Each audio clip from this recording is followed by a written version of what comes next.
guys, in today's video we're going to be exploring the wet mop feature on the iRobot. So for this you have to use this wet mop with a blue attachment at the back. So flip your robot upside down and add it at the back of the robot. So you should hear a click sound when it attaches.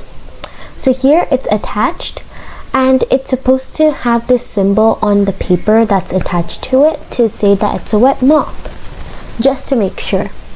So now that the wet mop is attached, all you have to do to get it started up is add water in the robot. So here is a compartment where you have to store the water with the hard surface Bona floor cleaner.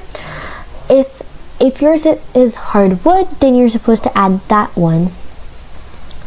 So when you're done, close the lid and add it back in to the robot. So here I'm closing it. There are two ways of starting up the robot. So either you can press clean on the robot, or you could use the app to press clean. Just make sure that it's the wet mop.